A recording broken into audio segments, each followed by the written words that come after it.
சர்வதேச அளவிலான இஸ்லாமிய பயங்கரவாத அமைப்புகளுடைய செயல்பாடுகள் இருப்பதை, ஆனால் தமிழகத்திலே எதுவுமே இல்லை என்று மறுத்தார்கள். ஒரு சட்டப்பேரவை கூட்டத்தொடர் நடந்து கொண்டிருக்கும் போதே 2 அமைச்சர்கள் அவர்களுடைய இடங்களிலிருந்து இல்லாமல் போகிறார்கள் என்றால் காரணம் என்ன? அப்ப உங்க அமைச்சர் பேசினா எஃப்ஐஆர் போட மாட்டீங்களா?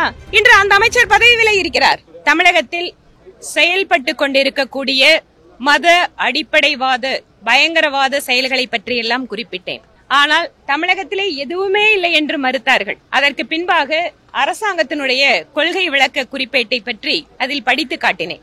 அல் கொய்தா, ISIS போன்ற சர்வதேச அளவிலான இஸ்லாமிய பயங்கரவாத அமைப்புகளுடைய செயல்பாடுகள் இருப்பதை அரசே ஒத்துக்கொண்டிருக்கிறது. அது மட்டுமல்ல, 100க்கும் மேற்பட்ட இளைஞர்கள் அவர்களுக்கெல்லாம் மதகுருமார்களை வைத்து, மருத்துவர்களை வைத்து நல்வழிப்படுத்தினோம் என்கின்ற அறிவிக்கையும் அதுல கொடுத்திருக்காங்க. அப்படி இருக்கின்ற பொழுது இதை பற்றி நான் பேசுகின்றதை இல்லை அப்படியெல்லாம் இல்லை என மாண்புமிகு பேரவைத் தலைவர் அவர்களும் மறுக்கிறார். அமைச்சர்களும் சம்பந்தமில்லாத பதிலை சொல்கிறார்கள். அதற்கு பின்பாக 2022ஆம் வருடம் கோயம்புத்தூரில் நடைபெற்ற கார் வெடிகுண்டு வழக்கை பற்றி பேசினேன். தமிழகத்தில் எதுவுமே இல்லை, அமைதி பூங்கா என்று சொல்கின்ற தமிழக அரசு ஆடிட்டர் ரமேஷ் கொலை வழக்கிலிருந்து ஆரம்பித்து கோவை குண்டுவெடிப்பு, RSS அலுவலக குண்டுவெடிப்பு என்று தொடர்ச்சியாக தமிழகத்தில் மத பயங்கரவாத அமைப்புகள் இன்னமும் செயல்பட்டுக் கொண்டிருக்கிறார்கள். இல்லை என்றால் தேசிய புலனாய்வு முகமை மாசத்துக்கு ஒரு தடவை ரெய்டு பண்ணி எதற்காக ஆட்களை பிடிக்க வேண்டும்? அதுவும் கோயம்புத்தூர் சிலிண்டர் வெடி விபத்து என்று மாநிலத்தினுடைய முதலமைச்சர் குறிப்பிட்டுட்டே இருந்தார்.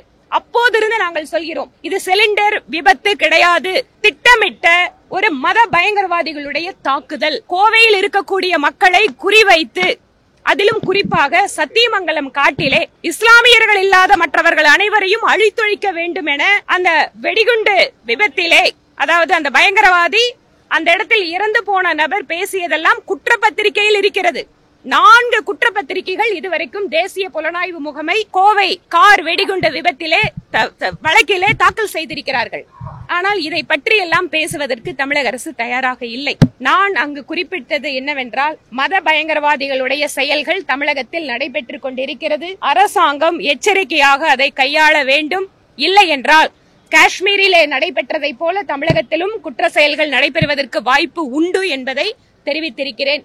இதனுடைய பிராக்டிகல்லா இது இருக்கிற விஷயங்களை புரிந்து கொண்டு தமிழக அரசு நடவடிக்கை எடுக்க வேண்டும் என்பதுதான் பிஜேபியினுடைய கோரிக்கை. ரொம்ப வித்தியாசமான பதில்களை எல்லாம் நீங்க தமிழக அமைச்சரவையில பார்க்கலாம். குற்ற செயல்கள் நடைபெறுகிறது, ஆனால் உடனடியாக நாங்கள் FIR பதிவு செய்கிறோம் என தமிழகத்தினுடைய மரியாதைக்குரிய முதலமைச்சர் நான் பேசும்போது குறிப்பிட்டார். ஆனால் இன்றைக்கு 2 அமைச்சர்கள் அமைச்சரவையில் இல்லை. ஒரு சட்டப்பேரவை கூட்டத்தொடர் நடந்து கொண்டிருக்கும் போதே 2 அமைச்சர்கள் அவர்களுடைய இடங்களிலிருந்து இல்லாமல் போகிறார்கள் என்றால் காரணம் என்ன?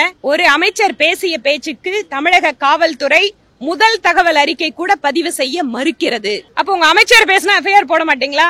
இன்று அந்த அமைச்சர் பதவி விலகி இருக்கிறார். அதே போல இன்னொரு அமைச்சர் ஊழல் வழக்கிலே உச்சநீதிமன்றம் தமிழகத்தினுடைய அமைச்சரை பார்த்து உங்களுக்கு ஜாமீன் வேணுமா, அமைச்சர் வேணுமான்னு கேட்டதற்கு பின்பாக அவர் அமைச்சர் பதவியிலிருந்து எடுக்கப்படுகிறார். அப்படின்னா தமிழகத்தினுடைய இன்றைய சூழல் அப்படிங்கிறது இன்று நாம் புரிந்து கொள்ளலாம். அதே போல புதிதாக ஒரு அமைச்சரை சேர்த்துக் கொள்ள இருக்கிறார்கள். அவர் இதற்கு முன்பாகவும் அமைச்சரா இருந்தவர் தான். என்ன காரணத்துக்காக அவர் எடுத்தாங்க தெரியாது. ஒரு அமைச்சரை சேர்த்துக் கொள்வது சீஃப் மினிஸ்டரோட பிரெரோகேட்டிவ். நாங்க அந்த ரைட்டை டிஃபெண்ட் பண்ணல. பட் என்ன கேட்கிறோம்னா, திடீர்னு ஒரு ஆளை எடுக்கிறீங்க, அதே ஆளை நீங்க கொண்டு வந்து அமைச்சரா போடுறீங்க. இன்று அமைச்சரவையில் 2 அமைச்சர்கள் இல்லாமல் இருப்பது என்பது தமிழக அரசுக்கு ஒரு மிகப்பெரிய ஒரு பின்னடைவு. இதை மக்களிடம் எடுத்து செல்வதற்கு பிஜேபி முயற்சி செய்து கொண்டிருக்கிறது. செய்வோம்.